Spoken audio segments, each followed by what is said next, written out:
자리에 앉으시길 바랍니다. 우리 함께 앉으셔서 여호와는 너에게 복을 주시기를 원하며 우리 귀한 찬양의 고백을 함께 올려드리도록 하겠습니다.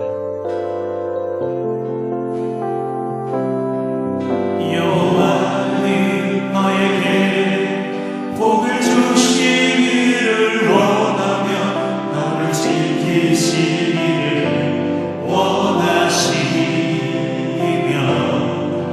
여호와는 그 얼굴을 너를 향하여 드사 은혜와 평강 주시길 원하노라. 두 손을 가슴에 모으고 고백할까요? 여호와는 나에게 복을 주시기를 원하며 나를 지키시기를 원하시며 여호와는 그 얼굴을 나를 향하여 드사 은혜와 평강 주시길 원하노라.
주일 예배에 나오신 여러분 한 분 한 분을 다시 한번 주님의 이름으로 축복합니다. 잘 오셨습니다. 오늘 우리에게 주시는 하나님의 생명의 말씀은 우리가 익히 잘 알고 있는 사무엘상 17장 45절로 47절까지 말씀입니다. 우리 앞을 보시고 한 목소리로 크게 함께 봉독하겠습니다. 다윗이 블레셋 사람에게 이르되 너는 칼과 창과 단창으로 내게 나아오거니와 나는 만군의 여호와의 이름 곧 내가 모욕하는 이스라엘 군대 하나님의 이름으로 내게 나아가노라. 오늘 여호와께서 너를 내 손에 넘기시리니 내가 너를 쳐서 내 목을 베고 블레셋 군대의 시체를 오늘 공중에 세와 땅의 들짐승에게 주어 온 땅으로 이스라엘에 하나님이 계신 줄 알게 하겠고 또 여호와의 구원하심이 칼과 창에 있지 아니함을 이 무리에게 알게 하리라. 전쟁은 여호와께 속한 것인즉 그가 너희를 우리 손에 넘기시리라. 아멘. 오늘도 이렇게 인사해야죠. 한 영혼 구원 위에 어떤 대가도 치르세요. 빚이 원수예요. 다시 한 번 더 하세요. 빚이 왼수예요. 오늘 오신 여러분들은 특별한 수지를 맞을 거예요. 왜냐하면 우리가 지금 묶여있는 부채를 다 청산하고 하나님의 축복이 우리 가운데 어떻게 이룰 것인가. 너무나 똑똑한 하나님의 음성을 오늘 여러분은 듣게 될 것입니다. 벌써 오래전 일이지만 미국에 1000명의 병자들을 조사했더니 그 중에 95%의 환자들이 빚으로, 부채로 고통을 당하는 자였고요. 그 당시에 병자 한 사람당 1900만 원의 빚을 지고 있더라는 거예요. 그래서 이 사람들을, 이 95%의 빚을 진 환자들을 둘로 나눠서 한 그룹에는 그 빚에 대한 재정 상담을 꾸준히 해줬고, 한 그룹은 그냥 내버려 두었더니 어떤 결과가 나왔는지 아세요? 재정의 상담과 조언을 받은 사람들은 재정도 회복되고 약발도 잘 받고 치유도 일어나고 감정도 양호해졌는데, 재정 상담을 받지 못한 사람은 여전히 몸도 허약하고 우울증도 심하고 사망률도 높았습니다. 여러분, 이게 뭘 말해주는 건가요? 재물이 우리 몸속에까지 아주 지대한 영향을 끼치고 있다는 겁니다. 여러분, 오늘 빚이 왼수라고 그랬는데 왜 빚이 왼수입니까? 이 빚은 우리의 운신의 폭을 제한합니다. 그리고 이 빚은 우리를 억압하고 지배할 뿐만 아니라 우리 자신뿐만이 아니라 우리 자녀들까지 노예로 삼기로 하고 마지막에는 죽음으로까지 이르게 하는 실체이기 때문에 이 빚은 우리의 왼수라는 거예요. 우리 주님이 말씀하신 마태복음 이 6장 24절 이 말씀을 앞을 보고 큰 소리로 읽겠습니다. 한 사람이 두 주인을 섬기지 못할 것이니 혹 이를 미워하며 저를 사랑하거나 혹 이를 중히 여기며 저를 경히 여김이라. 너희가 하나님과 재물을 겸하여 섬기지 못하느니라. 아멘. 이 말씀을 잘 보세요. 하나님 외에는 어떤 것도 우리의 주인이 되게 하지 말라. 되지 못하게 하라. 더군다나 빚 같은 것이 우리 주인이 되지 못하게 하라는 말씀입니다. 여러분, 분명히 선포합니다. 하나님은 하나님만이 우리의 주인 되시기를 원하십니다. 그래서 다른 어떤 것도 하나님 외에 우리의 주인이 될 수가 없어요. 그리고 중요한 것은 하나님께서 하나님의 가장 사랑하는 자녀인 우리들에게 약속하신 것은 우리가 빚에 묶여 사는 것, 부채에 묶여 사는 게 아니라 하나님의 약속은 바로 이것입니다. 번성입니다. 할렐루야. 그 증거가 창세기 1장 28절에 있죠. 앞을 보고 읽겠습니다. 하나님이 그들에게 복을 주시며 그들에게 이르시되 생육하고 번성하여 땅에 충만하라. 땅을 정복하라. 바다의 고기와 공중의 새와 땅에 움직이는 모든 생물을 다스리라 하시니라 그랬어요. 우리는 세상을 정복하고 살아야지 세상의 것에 지배당하고 정복당해서는 안 되는 거예요. 그리고 여기에 덧붙여서 몇 가지 더 하나님이 우리에게 약속하신 구체적인 축복을 몇 가지 성경 구절만 제가 더 함께 읽어보겠는데, 먼저는 신명기 15장 6절과 신명기 28장 12절 말씀을 앞을 보시고 큰 소리로 다시 한번 읽겠습니다. 하나님의 약속입니다. 내 하나님 여호와께서 내게 허락하신 대로 내게 복을 주시리니 내가 여러 나라에 구워줄지라도 너는 구우지 아니하겠고 내가 여러 나라를 치리할지라도 너는 치리함을 받지 아니하리라. 28장 12절 여호와께서 너를 위하여 하늘의 아름다운 보고를 열으사 내 땅에 때를 따라 비를 내리시고 내 손으로 하는 모든 일에 복을 주시리니 내가 많은 민족에게 구워줄지라도 너는 꾸지 아니할 것이요. 베푸는 자로 살지 꾸이고 사는 그런 자가 안 된다라고 하는 말씀을 우리에게 주셨습니다. 또 이어서 요한복음 8장 36절 읽겠습니다. 그러므로 아들이 너희를 자유케 하면 너희가 참으로 자유하리라. 고린도후서 8장 9절입니다.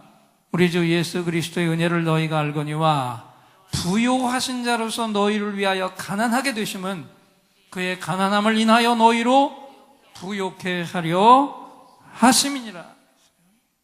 여러분 똑똑히 들으셨습니까? 이 말씀 하나하나가 다 우리를 향한 하나님 축복의 약속의 말씀이에요. 이것들을 지금 내가 누리고 있어야 된다는 것입니다. 그것을 누리고 사는 것이 하나님의 자녀의 본연의 모습이라는 거예요. 그런데 왜 우리는 이런 번성이 아니라 지금 빚이라고 하는 원수에게 시달리고 있습니까? 비들진 사람들의 공통점이 뭔지 아세요? 첫째는 계획이 없이 닥치는 대로 사는 겁니다. 데살로니가전서 5장 14절에 보니까 또 형제들아 너희를 권면하노니 규모 없는 자들을 권계하라 그랬어요. 규모 없는 자들, 영어로는 disorderly라고 되어 있습니다. 질서가 없이 사는 사람들을 권면하고 훈계해서 바르게 살아라 했다.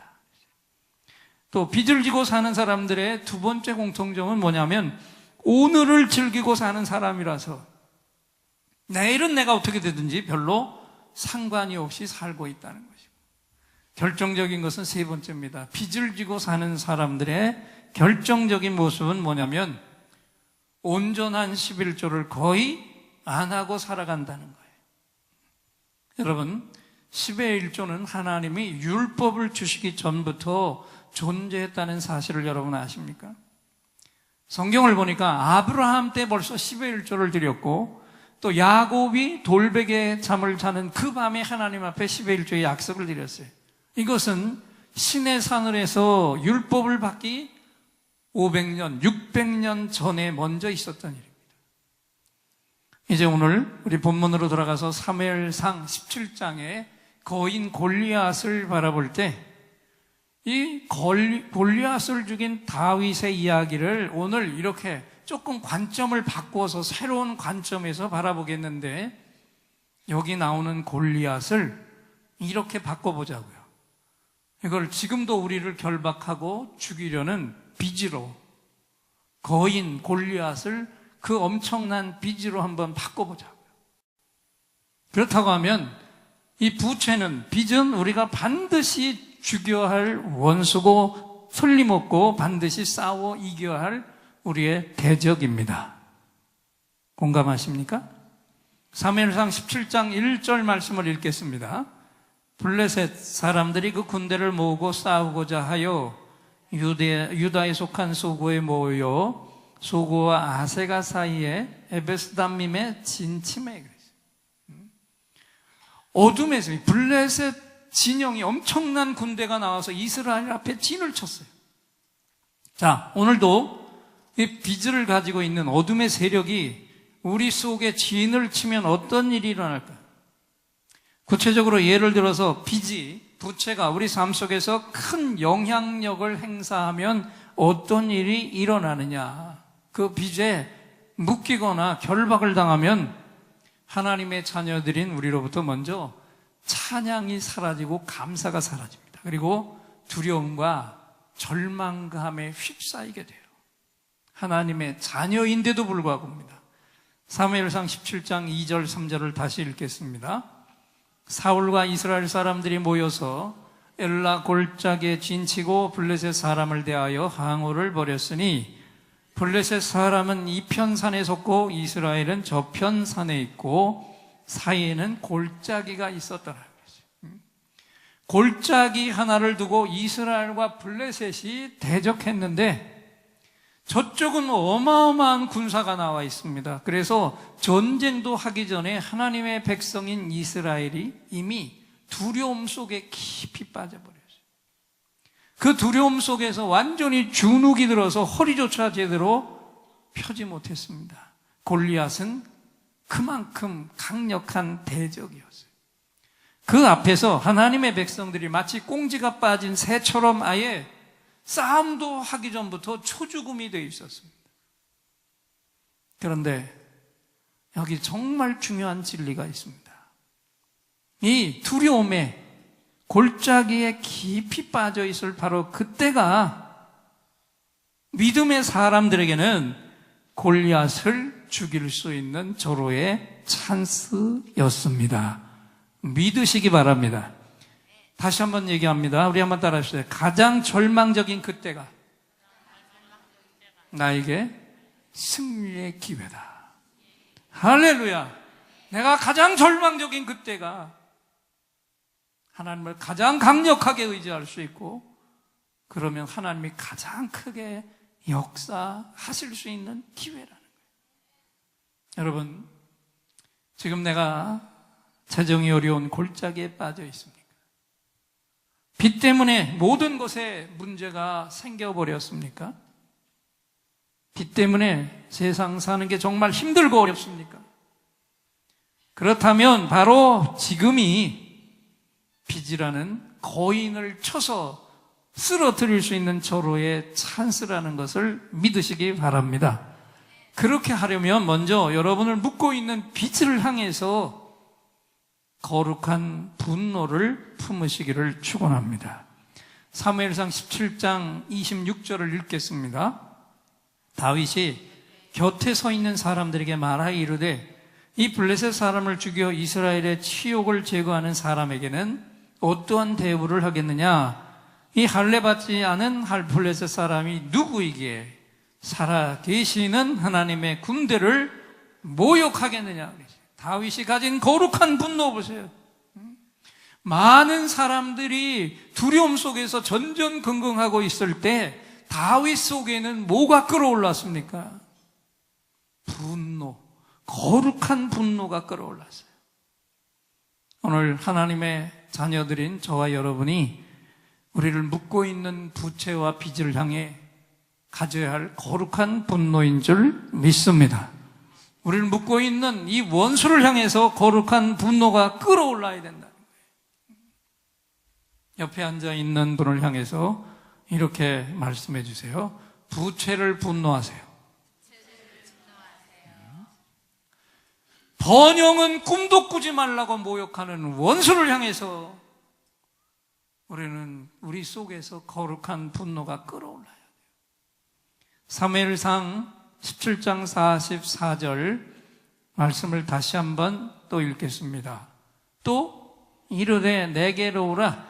내가 네 고기를 공중의 새들과 들짐승들에게 주리라 그랬어요.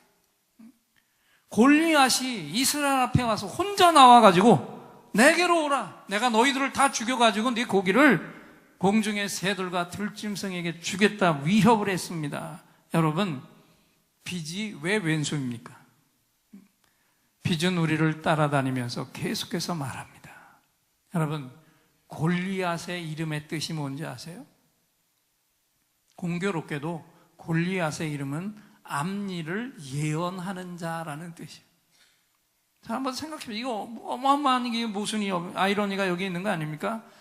앞일을 예언하는 자가 계속 나를 쫓아다니면서 위협을 합니다. 내 자손들이 내 노예가 될 거라. 여러분, 여기에 비춰서 내 삶을 한번 돌아보세요. 부채가 많은 분 돌아보세요. 이 빚이 끝없이 날 위협해서 밤잠을 못 자게 하죠. 더 나아가 병이 나게 합니다. 우울증이 생기게 합니다. 더 나아가면 죽음에까지 이르게 합니다. 이분 누구예요? 지난주에 우리 충격받았잖아요.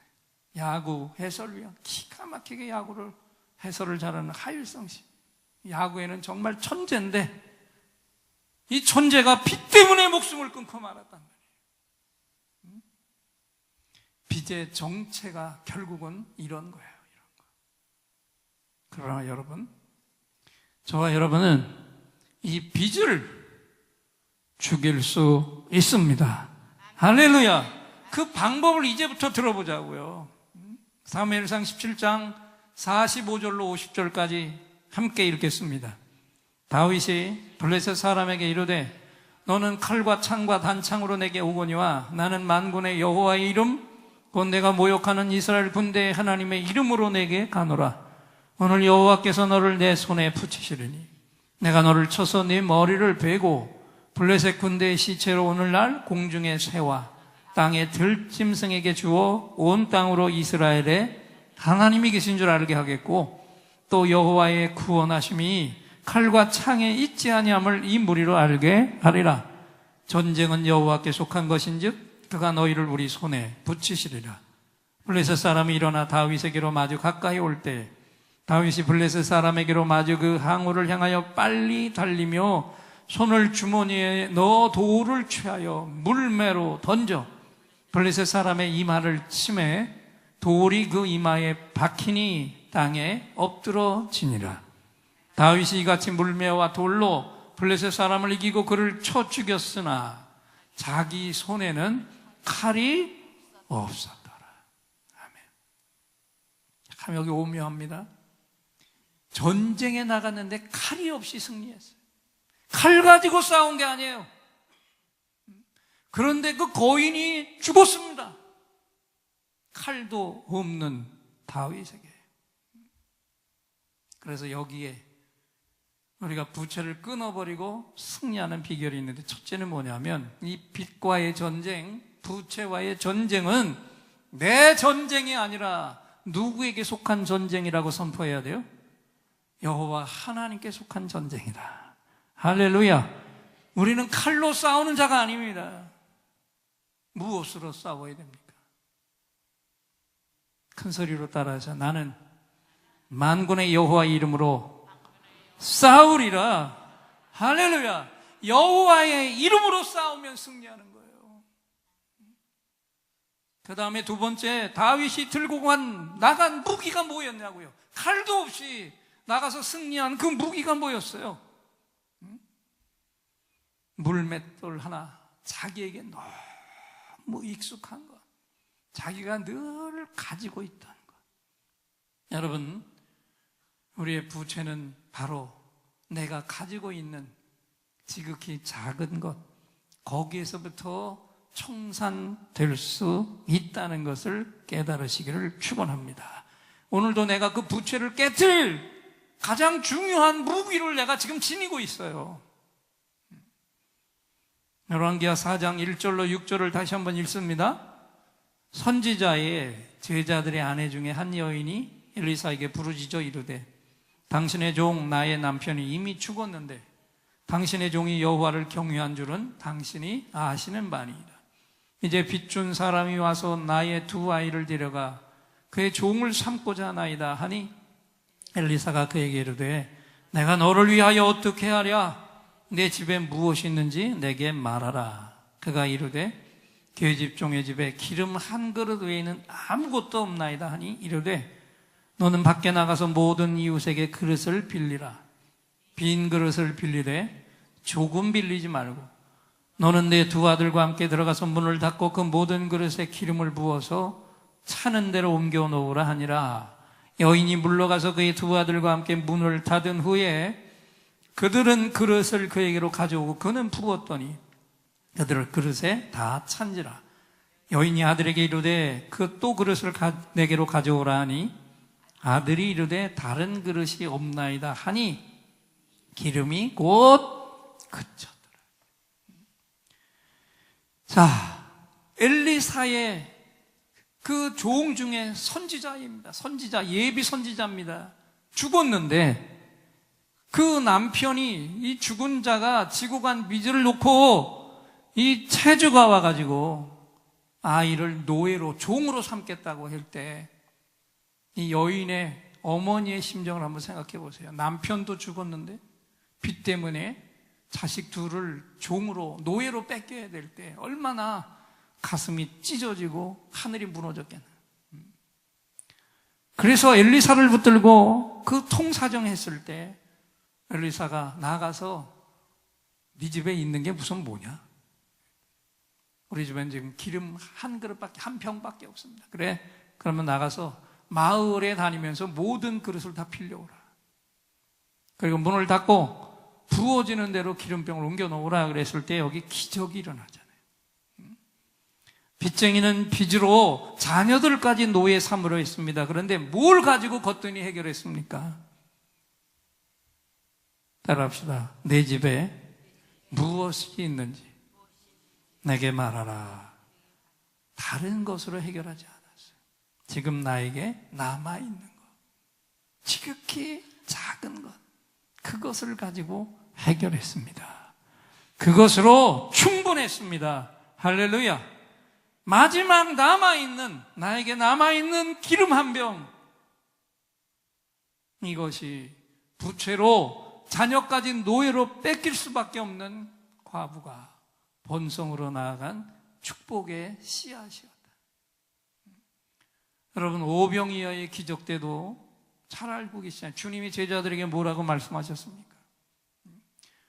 장정이 5,000명이나 모여서 15,000명, 적어도 아이들 부녀까지 치면 15,000명, 2만 명이 지금 굶어서 그 광야에서 어려움을 당하게 될 때 예수께서 그 해결을 어떻게 풀었습니까? 제자들을 향해서, 제자들은 이거 어디 가서 이 많은 사람 먹일 수 있겠습니까? 빨리 집으로 돌려보내든지, 돈이 있다고 해도 이 많은 사람들을 일시에 먹일 수 있는 방법이 없습니다. 돌아가게 합시다 그랬어요. 그때 예수님이 뭐라고 얘기합니까?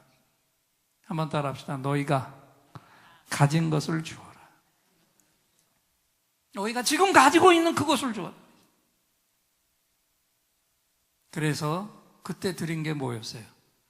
어린 아이 하나가 점심을 먹을 보리떡 5개하고 물고기 2마리, 그 가지고 있는 게 유일한 것, 그걸 가져다 내놨는데 거기에 주님이 축사하시고 나눠줄 때 장정만 5,000명, 아내와 아이들까지 치면 15,000명 내지 2만 명이 다 배불리 먹고도 12광주리가 남았습니다.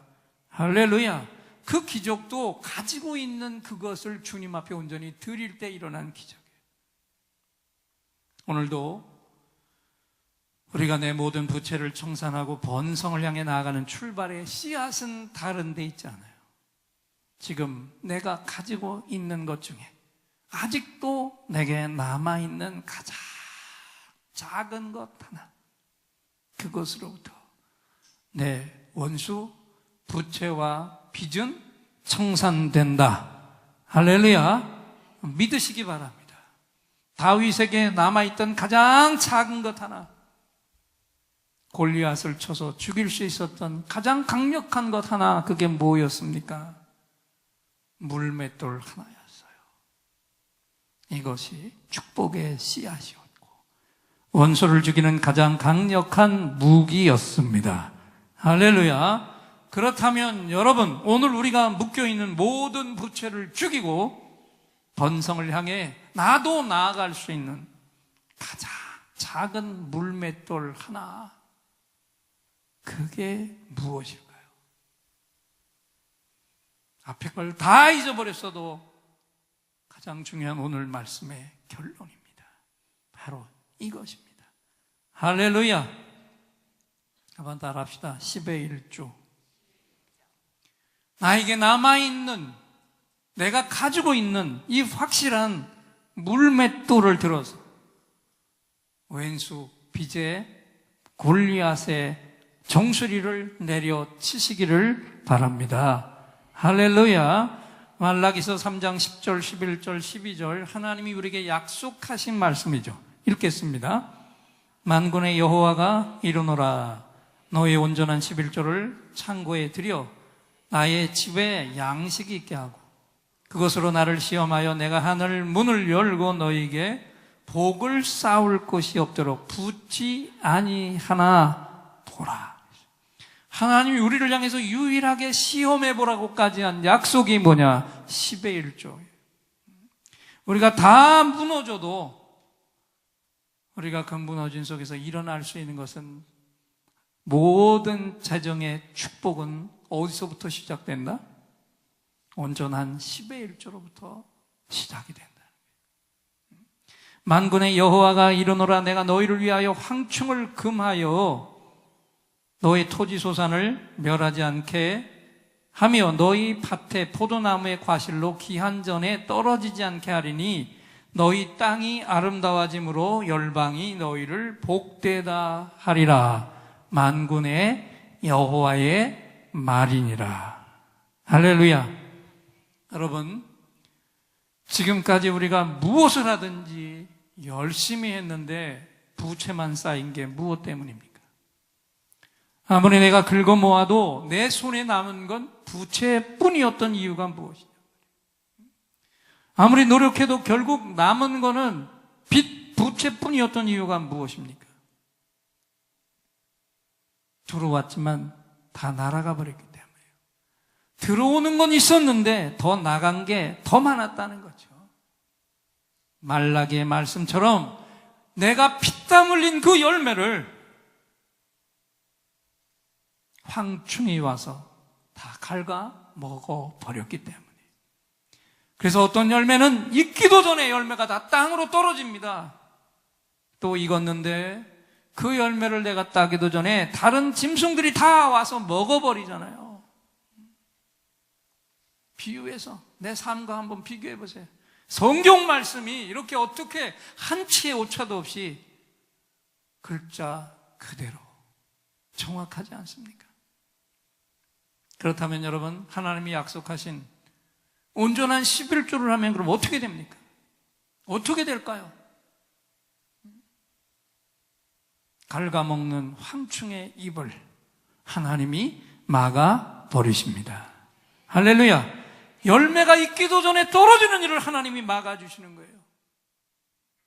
토지 소산이 멸하지 않도록 전능자의 손이 보호해 주십니다. 그래서 결국은 뭡니까? 그 열매가 우리 손에 있게 만들어 주십니다. 창고에 채울 것이 넘치도록 만들어 주십니다. 그래서 많은 사람들이 우리를 향해서 한번 따라합시다. 너는 하나님의 복을 받은 자로다. 할렐루야. 칭송을 받게 하시는 거예요. 이 모든 것이 모두가 다 뭐 하나 때문에 우리에게 가진 유일한 승리의 물맷돌 하나, 온전한 11조 하나로 가능케 되는 것을 믿으시기 바랍니다. 온전해야 돼요. 온전해야 돼요. 우리 오래된 교인들은 이분 부분 아시죠? 10년 전 2006년에 우리 교회에 부흥회를 인도했던 지코 우 목사님입니다. 얼굴은 이렇게 한국하고 동일한데 한국말을 전혀 못하는, 미국 뉴욕 옆에 유티카라는 작은 도시에서 이 당시 나이가 36, 7 됐을 텐데 개청 6년 만에 작년만 2,000명 성도를 일으켰고, 유티카라는 도시는 아주 가난한 도시고 물도 미국 땅이 물이 다 좋은데 이 도시는 물이 안 좋아서 물을 사다 먹는 도시였어요. 근데 이분이 하나님의 은총을 가지고 축복을, 물권을 선포했을 때 놀라운 것은 그 가난한 도시의 교인들 중에서 그 기도를 받은 들 중에 억만장자가 100명, 한 달에 10억 이상 11조를 하는 교인이 60명이 넘는 그 당시에 교회의 담임 목사님이 되었고, 그 아내인 캐나다 여인이 성경을 읽다가 물 근원에 엘리사가 소금을 친 걸 보고 가서 그 가장 중요한 그 도시의 물 근원에 소금을 쳤을 때 성경 그대로 기적이 일어나 버렸습니다. 물이 바뀌어서 이제는 물을 파는 도시가 되고, 그 당시 이분이 37살 되는 젊은 목사님이었는데 놀라운 건 이분 자신이 억만장자였어요. 제가 보니까 그 당시 우리나라의 최고 부자들의 재산을 보니까 2006년에 정몽준 의원의 재산이 2조 9천억 원 정도, 이건희 회장의 개인 재산이 3조가 조금 넘었습니다. 현대건설회사의 전 자산이 10조 원 정도였을 때 이 치코 목사님의 재산은 5조 원이었습니다. 이건희 회장 두 사람을 모아야 이분의 재산이 되는데, 이분은 5개의 그룹을 가지고 있었는데 그 중에 하나가 부동산 회사입니다. 목사가 어떻게 부동산 회사를 하나 그랬더니 건물을 너무 많이, 한 178개 빌딩을 갖고 있다 보니까 그것을 관리하기 위해서 어쩔 수 없는 부동산 회사를 만들 수밖에 없었어요. 궁금하지 않습니까? 어떻게 목사님이, 그것도 젊은 목사님이 이런 큰 재벌이 됐는가? 원인이 있더라고요. 이 목사님의 할아버지가 대구의 재벌이었습니다. 그런데 어느 날 맏아들이 예수를 믿고 예수를 믿겠다고 하니까 집을 나가라 그랬어요. 할 수 없이 이 치코 목사님의 아버지가, 맏아들이 예수 믿으려고, 한국에 있으면 아버지 등살에 예수를 못 믿으니까 한국을 떠나서 아르헨티나로 이민을 갔어요. 예수를 믿으려고. 그 아버지의 강력한 재정의 그늘을 다 포기하고 생소한 땅 아르헨티나로 가서 죽도록 고생했어요. 그 땅에서 이 치코 목사님이 태어났고 13살 때 미국으로, 할 수 없어 어려워서 미국으로 다 들어갔는데, 그 어간에 대구에 있던 할아버지가 돌아가면서 마지막에는 그래도 맏아들을, 이 치코 목사님의 아버지를 찾았는데 그 형제들이 이 아버지의 주소를 알면서도 연락을 안 했습니다. 왜 안 했어요? 유산을 자기들이 독차지하려고. 그러니까 거꾸로 말하면 치코 목사님의 이 아버지는 예수 믿으려는 믿음 하나 때문에 아버지로부터 받을 엄청난 유산을 다 날려버린 거예요.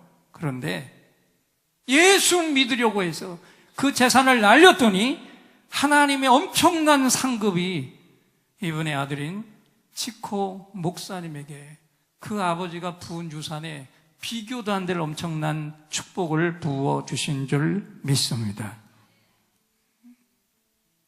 그건 이분의 역사고, 이제부터 잘 들으세요. 이건 저의 이야기가 아닙니다. 이 엄청난 물질의 축복을 누리고 있는 이 치코 목사님이 빚을 청산하고 번성을 향해 나가는 지름길에 간증을 했는데, 그 핵심 비결이 뭔지 앞을 보시기 바랍니다.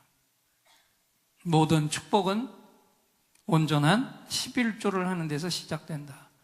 20만 원 받을 때 2만 원 11조는 쉽지만 2천만 원을 내가 보니까 200만 원 11조 하는 건 어쩐지 아까운 생각이 들더라.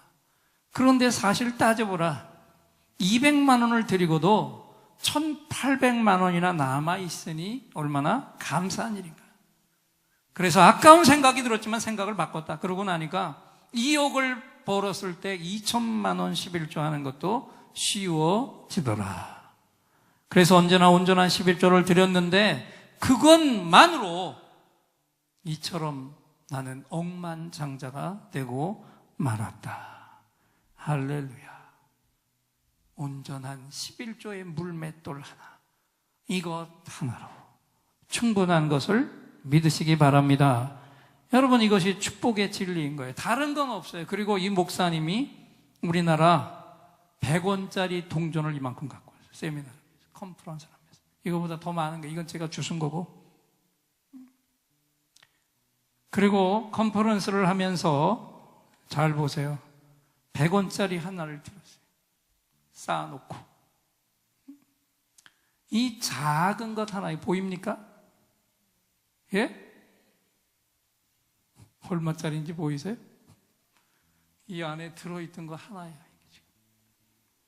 100원짜리 동전 하나를 들어보면서 이 작은 것 하나가 부채를 죽이고 번성을 향해 나아가는 가장 강력한 물맷돌 하나입니다. 왜 그러냐?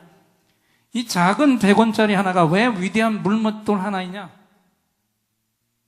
내가 가장 적게 1,000원을 벌었을 때 반드시 얼마? 요것만 합니다. 거기서부터 시작하면 된다. 1,000원을 벌었을 때 100원. 이것이 축복의 씨앗이라는 거예요. 이것만 온전히 지키면 내가 아무리 큰 것을 벌어도 정확한 11조를 하게 된다. 그리고 그렇게 온전한 11조를 하면 반드시 부채를 죽이고 번성을 이루도록 하나님이 역사하신다. 할렐루야.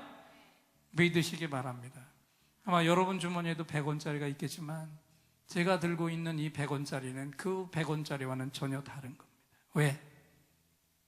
지금 이 땅에서 이 시대에 5조 원의, 그 당 10년 전에 5조 원의 축복을 받은 그 치코 목사님의 기름 부음에 손때가 묻어있는 동전입니다. 대전에서 컨퍼런스를 할 때 저를 따라서 몇몇 분이 교인이 가셨는데, 그때 이분이 이 말씀을 하면서 동전을 그냥 뿌렸어요. 자기의 기름 부음이 뭐. 근데 우리 교인들이 얼마나 욕심이 많은지 아마 그 컨퍼런스에 뿌린 4분의 1은 우리 교인들이 다 주워온 것 같아요. 이렇게 올라와서 제가 이 말씀을 하면서 저도 제가 주워온 것을 그 당시에 교인들에게 한 가정에 하나씩만 가져가라고 그랬어요. 그래서 온전한 11조를 하면 여러분의 삶이 바뀔 거라고. 그리고 남은 것을 모아뒀는데, 제가 어제 이 설교를 하면서 다시 제 책상 서랍을 열었더니 그래, 너무너무 소중한 이 기름 부음이, 오존의 기름 부음이 있는 이 100원짜리가 아직도 저에게 124개가 남아있더라고요. 할렐루야. 우리 교회에 부채를 갖고 헌당하는 모든 일에 새로운 동력이 걸리게 되기를 주님의 이름으로 소망합니다. 바울이 가진 앞치마와 손수건에 치유의 기름 부음이 묻어있던 것처럼 이 억만장자 목사님에게 부어주신 하나님의 축복이 이 작은 동전 위에도 부어져 있어서 오늘 이 말씀을 들으면서 마음의 다짐을 하면서 이 동전을 눈으로 똑똑히 본 여러분에게 치코 목사님에게 부으신 번성의 축복이 그대로 나타나기를 축원합니다. 그래서 우리 예인들 중에서도 이 치코 목사님과 같은 억만장자들이 나타나기를 축원합니다. 그런데 중요한 건 뭡니까? 이 축복을 내가 받기를 원한다면 반드시 이제는 어떤 일이 있어도 뭘 해야 된다? 그냥 11조가 아니라 어떤 11조요? 온전한. 1,000원이 생길 때 정확히 100원을 떼어놓는 온전한 11조를 결단하시기를 축원합니다. 우리가 만약 이렇게 온전한 11조를 드린다면 내년 말 처음 시작한 분들의 1,000번제가 맞춰지는 내년 12월 말 안에 여러분이 지금 하나님 앞에 드린 11조의 30배, 60배, 100배를 이루는 기업이 예인교회 안에서 계속해서 나타나게 될 것을 저는 분명히 믿습니다. 그리고 하나님의 자녀인 우리가 가진 이 재물이, 거룩한 재물이 불신자들이 가지고 있는 어떤 큰 돈들보다도 더 어마어마한 영향력을 행사하게 될 것을 믿습니다. 믿음을 가지시고 이제 옆에 분을 보시고 한 번 더 외쳐주십시오. 빚을 잡아 죽이세요. 번성을 향해 나가세요. 온전한 11조를 합시다. 할렐루야. 오늘 우리 하나님께서 우리의 원수인 빚을 죽이고 번성으로 승리하는 길을 똑똑히 생생하게 말씀해 주셨습니다. 승리의 말씀을 주신 하나님께 우리 예인들의 감사합니다, 할렐루야 박수로 뜨겁게 화답합니다. 감사합니다, 할렐루야. 이 시간에 우리 말씀 받은 것을 기억하면서 이 찬양을 우리가 부르고 기도하고 넘어가려고 합니다. 세상의 유혹 시험이 내게 몰려올 때 나의 힘으론 그것들을 모두 이길 수 없네. 거대한 폭풍 가운데 위축된 나의 영혼, 어찌할 바를 몰라 헤매고 있을 때 주를 찬양, 손을 들고 찬양. 전쟁은 나에게 속한 것이 아니니 주를 찬양, 손을 들고 찬양. 전쟁은 하나님께 속한 것이니. 할렐루야. 세상의 유혹 시험이 내게 몰려올 때에 나의 힘으론 그것들 모두 이길 수 없네. 거대한 폭풍 가운데 위축된 나의 영혼, 어찌할 바를 몰라 헤매이고 있을 때 주를 찬양, 손을 들고 찬양. 전쟁은 속한 것 아니니 주를 찬양 손을 들고 찬양 전제는 하나님께 속한 것이니 거짓과 속임수로 가득 찬 세상에서 어디로 갈지 몰라 머뭇거리고 있네. 공중의 권세 잡은 자 지금도 우리를 슬픔과 절망으로 넘어뜨리려 하네. 주를 찬양 손을 들고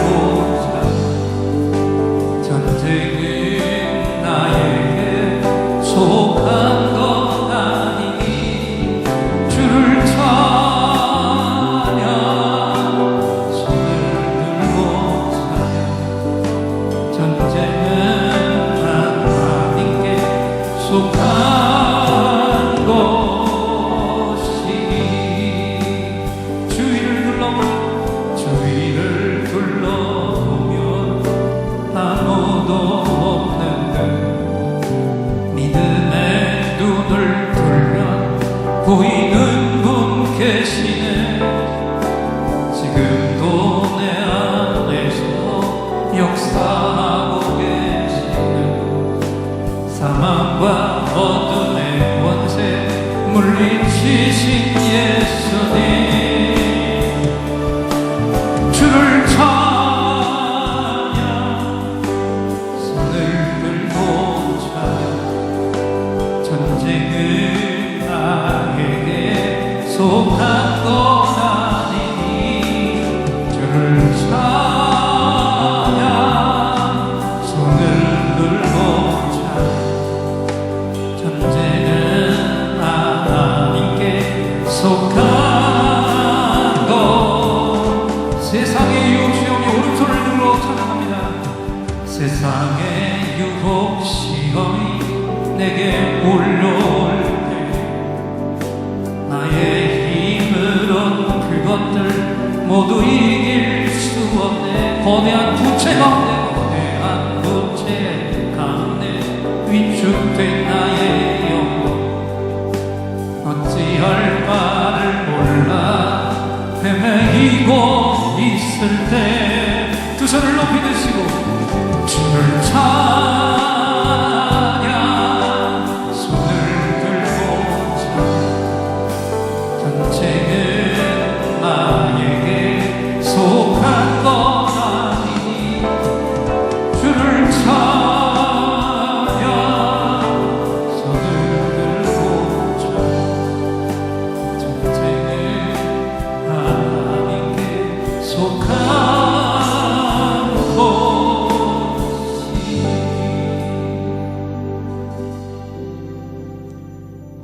단돈을 감아주시고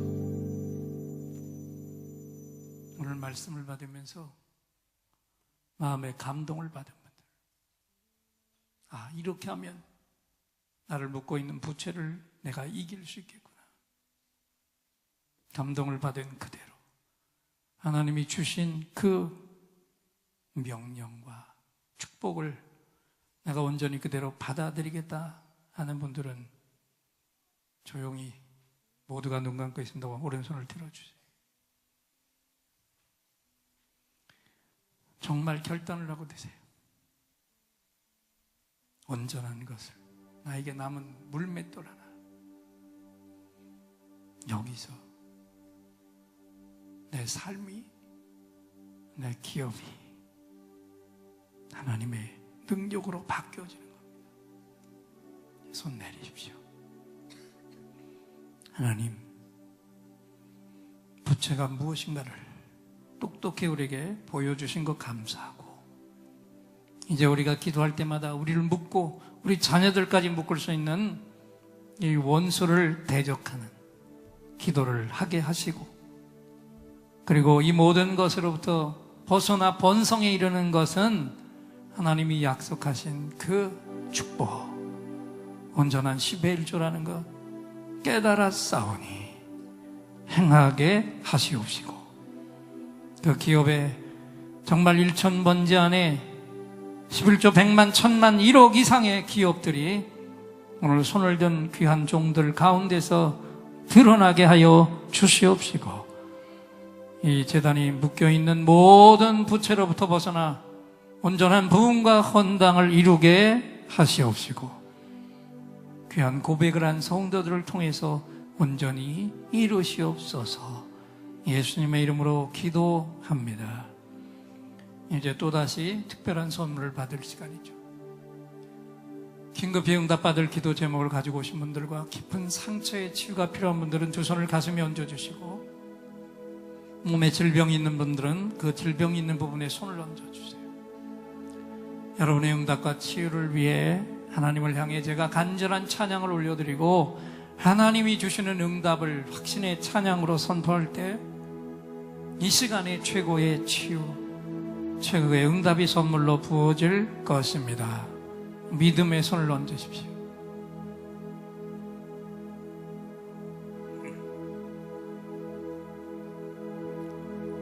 오늘 이곳에 성령님 오셔서 우리의 상처, 우리의 질병을 주여 우리의 영혼을 만지사 생명처럼 뛰게 하옵소서. 여기 이 시간 치유의 찬송을 마음의 귀로 영혼의 눈으로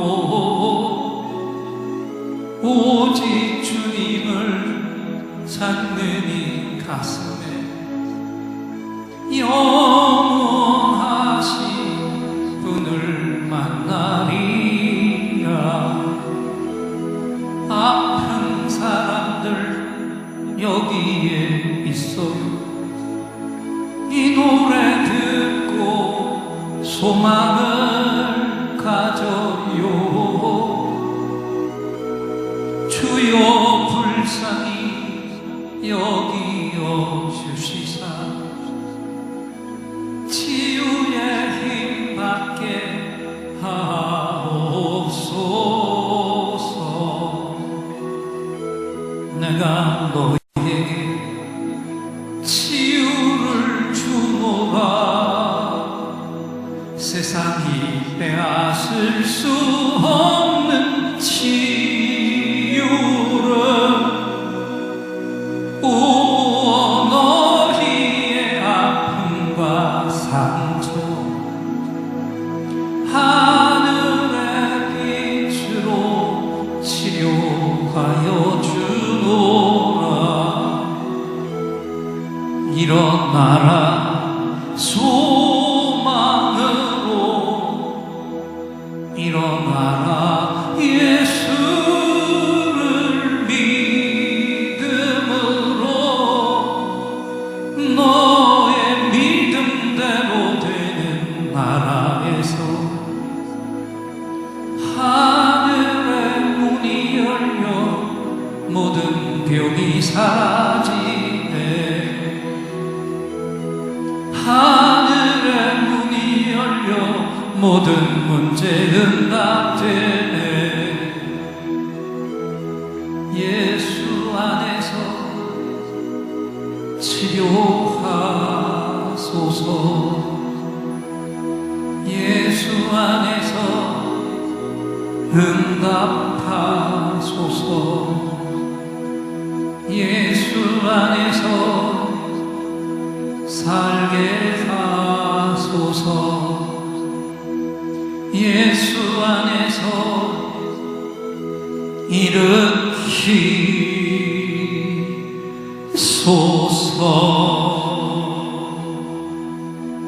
예수 아멘.